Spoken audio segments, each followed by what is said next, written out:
అసలు మీడియం ముందుకు కానీ లేకపోతే స్టేషన్ ఎక్కడికి రాలేదు కదా. ఒక ఆమె ఎలా ఉంది, ఆమె ఎలా ప్రవర్తిస్తుందో తెలియడానికి కూడా మనకు అవకాశం లేదు. ఇంతవరకు తెలుసా? ఏదో ఒక కంప్లైంట్ రాశారు, కంప్లైంట్ ఇచ్చారు. సరే ఆమె ఏ ఉద్దేశం ఇచ్చిందో తెలియదు ఇంతవరకు కూడా.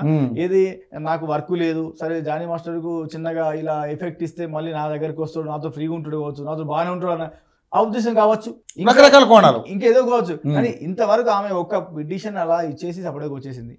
సరే ఆమె విచారణ చేశారా? ఇంతవరకు ఎవరు విచారణ చేయలేదు, ఎవరు చెప్పలేదు. వాళ్ళ ఫ్యామిలీ కుటుంబంలో కూడా ఎవరు అన్న బయటకు వచ్చిన మా పాపకి ఇలా జరిగింది, మా కూతురికి ఇలా జరిగింది, మా చెల్లెకి ఇలా జరిగింది, మా పిల్లికి కంప్లైంట్ ఇచ్చింది, ఎవరన్నా వచ్చి చెప్పారా? అసలు బ్యాక్గ్రౌండ్ ఏంది, ఎక్కడ నుండి వచ్చింది, ఏం చేస్తుంది, ఇదివరకు గతంలో అవి ఎక్కడ ఉంది ఏందో తెలుసా? ఈ రోజు శ్రేష్ఠవర్మ అంటే ఈ రోజు ఇలా రాని కారణం, ఈ స్థాయి రాని కారణం కేవలం జానీ మాస్టరే కదా. ఈ రోజు నువ్వు కెమెరా ముందు కనబడుతున్నావు, స్క్రీన్ ముందు కనబడుతున్నావు, జానీ మాస్టరే కదా. నీకు ముంబైలో కార్డు ఇప్పించాడు, ఇక్కడ కాస్ట్ అంటే కదా 6 లక్షలు అంటే కార్డు, అది 6 లక్షల కార్డు. ఇక్కడ ముంబైలో కార్డు, మన తెలుగులో కార్డు ఇప్పించేసి ఇక్కడ వర్క్ ఇచ్చేసి. రీసెంట్లీ విషయం ఏంటంటే, నాకు తెలిసిన విషయం చెప్తున్నా. రీసెంట్లీ నీకు విశ్వక్సేన్ సాంగ్ యూకేలో సాంగ్ చేశారు, విశ్వక్సేన్. ఆ సాంగ్ కూడా జానీ మాస్టరే వర్క్ చేయించారు. అక్కడ కూడా కొరియోగ్రాఫర్ ఆమె పేరు వేయించాడు, ఈయన పేరు వేయించుకోలేదు. డాన్సర్, మంచి డాన్సర్, కానీ కొరియోగ్రాఫర్ కాదు. ఆమె డాన్సర్, మంచి డాన్స్ చేస్తుంది, కానీ కెమెరా డాన్సర్ కు కొరియోగ్రాఫర్ తేడా ఏంటి? ఫ్రేమ్ ఎలా పెట్టాలి, ఎలాంటి మూవ్మెంట్ చేయాలి, ఎక్కడ పెట్టాలి, ఎలా వర్క్ చేయాలి, ఆ వర్క్ రావాలి కదా. కెమెరా వర్క్ వేరే ఉంటుంది కదా. అలా అని చెప్పేసి ఆమె డాన్సర్ చేసింది, అసిస్టెంట్గా ఉన్నారు. ఇప్పుడు జానీ మాస్టర్ మామూలుగా ఆయన దగ్గర ఉన్న ఒక అడ్యూట్ ఏంటంటే, ఏది ఉన్నా ఫేస్ మీద చెప్పేస్తాడు, ఏదున్నా స్టేట్ ఫర్ రాజకీయం చేస్తాడు. అదే ఆయనకు చాలా మైనస్ అవుతుంది ఇప్పుడు. ఆయన ఎవరితో గట్టిగా మాట్లాడటం కానీ, గతంలో కార్డు లేని వాళ్ళని డాన్స్ చేయొద్దని వాళ్ళు అనడం కానీ, ఆ తర్వాత ఇలాంటి విషయాలలో. తర్వాత ఈయనకి ఇంకా పెద్ద ప్రాబ్లం ఏంటంటే, ఇప్పుడు డాన్సర్ అసోసియేషన్ ప్రెసిడెంట్.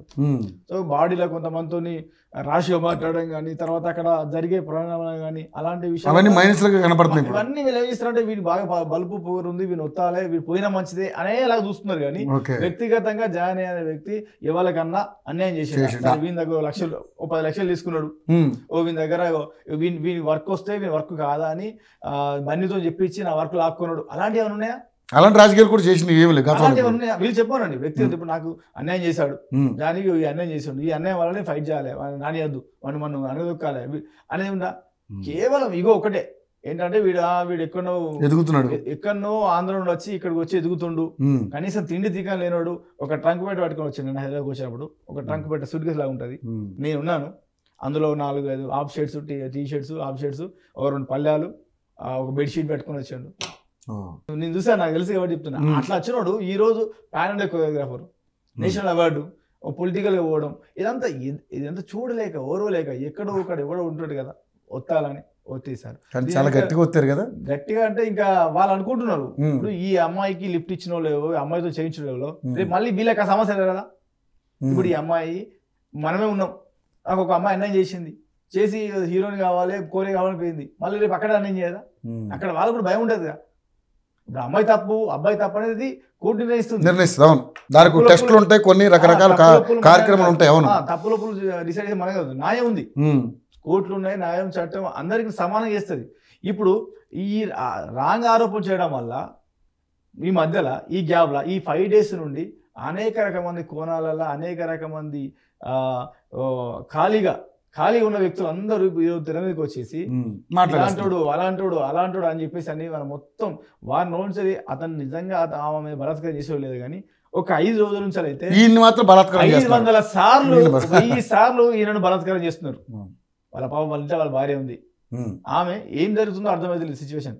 ఇటు భర్త జైలు ఉన్నాడు, పిల్లలు స్కూల్ పంపితే స్కూల్ ఆడడం వీళ్ళ డాడీకి ఇట్లా చేసాడు, వీళ్ళ డాడీకి ఇట్లా వాళ్ళ పిల్లలకు అవమానమా? ఆమె ఇప్పుడు ఆమె పరిస్థితి ఏంది? రోధిస్తుంది బయటకు వచ్చి. ఇప్పుడు నేను ఏమంటున్నా అంటే, వీళ్ళ భార్య బయటకు వచ్చి ఇంత బాధ చెప్పుకుంటుంది, మా ఆయన అలాంటి కాదు, మా ఆయన ఇలాంటి కాదు ఇలా అని చెప్పేసి అనేది. కనీసం వాళ్ళు ఒక్కసారన్నా అంటే నేను ఏమంటున్నా అంటే, నీ దగ్గర పని చేసిన వాళ్ళు, నీ దగ్గరకు వచ్చిన వాళ్ళు ఒక లెటర్ ఆడ పడేసి అఫీషియల్గా పోయి ఎవరి పని వాళ్ళు చేసుకుంటా అంటే, ఒక విఐపిని రోడ్డు మీద సొసైటీలో విలువ ఉన్నోని మన రోడ్డు మీదకి లాగి మన వీళ్ళ పని వీళ్ళు చేసుకుంటున్నారు. వాళ్ళు కూడా కొంచెం తెలియాలి, వచ్చి చెప్పాలి కదా విషయం అనేది. సరే నేను డిబేట్లో ఒక మేడం మాట్లాడుతుంది, ఇలా మాట్లాడద్దు, ఇలా చేయొద్దని, చట్టాలు రూల్ అట్లా లేవనండి.